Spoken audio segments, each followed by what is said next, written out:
सूफियों में एक कहानी है। एक फकीर ने स्वप्न में देखा कि परमात्मा उसके सामने खड़ा है और उससे कह रहा है कि तेरी प्रार्थनाएं पहुंच गई, तेरी अर्चनाएं पहुंच गई, तेरी उपासनाएं पहुंच गई, मांग ले, क्या मांगता है। फकीर को जैसे विश्वास ही नहीं रहा तो परमात्मा ने कहा, ले यह तलवार देता हूँ। उस फकीर ने कहा, तलवार का मैं क्या करूँगा प्रभु। और परमात्मा ने कहा, यह तलवार ऐसी तलवार है कि तू सारे संसार को जीत सकता है। इस तलवार का गुण यह है कि जीत सुनिश्चित है, सोच ले। वह फकीर कहने लगा, प्रभु मेरे पास ज़्यादा नहीं है, थोड़ा है, लेकिन वह काफ़ी तकलीफ़ दे रहा है। आप क्यों मेरे पीछे पड़े हैं? ऐसे ही परेशान हूँ और सारी दुनिया का उपद्रव मैं क्यों लूँ?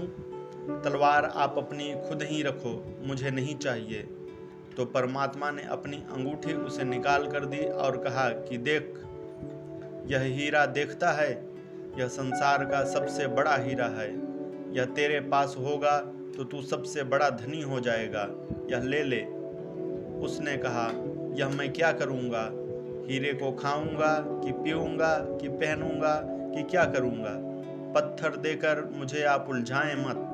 किसको धोखा देने चले हैं? मैं कोई बच्चा नहीं हूँ, उम्र ऐसे ही नहीं गंवाई है, यह बाल ऐसे ही धूप में सफ़ेद नहीं हुए हैं। तो परमात्मा ने कहा, तुझे फिर क्या चाहिए? यह मेरे पीछे अप्सरा खड़ी है, स्वर्ण की इसकी देह है और यह सदा युवा रहेगी, कभी बूढ़ी न होगी, इसे ले ले। उस फकीर ने कहा, जिनकी देह स्वर्ण की नहीं है और जो आज नहीं कल बूढ़ी हो जाएंगी और मर जाएंगी, जो क्षणभंगुर हैं, उनसे ही काफ़ी पीड़ा मिलती है। यह सदा के लिए उपद्रव हो जाएगा। क्षणभंगुर से तो छुटकारा भी हो जाता है कि चलो कभी तो अंत आ जाएगा, इसका तो अंत ही न आएगा। आप कहते हैं कि मेरी प्रार्थनाएं पहुंच गई, लगता है आप मुझ पर नाराज हैं। क्या बात है, मुझे क्यों झंझट में डालना चाहते हैं?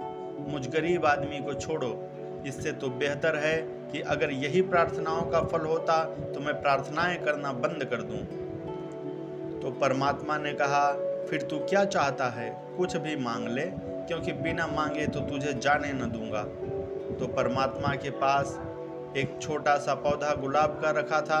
उसने कहा, यह मुझे दे दें। तो परमात्मा ने कहा, इसे तू क्या करेगा? यह फूल सुबह खिलेगा, सांझ मुरझा जाएगा। तो उसने कहा, इससे मुझे जीवन की खबर मिलती रहेगी कि सुबह खिला, सांझ मुरझा गया, और इसकी सुगंध मुझे याद दिलाती रहेगी कि ऐसी ही सुगंध मैं भी अपने भीतर छिपाए हुए हूँ।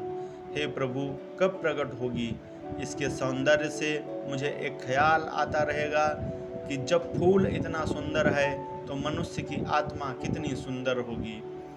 कब मुझे इसका दर्शन होगा? परमात्मा तुम्हारी सुगंध है, जैसे गुलाब की सुगंध। परमात्मा कोई वस्तु नहीं है जिसे तुम खोजने जाते हो। परमात्मा तुम्हारी सुगंध है।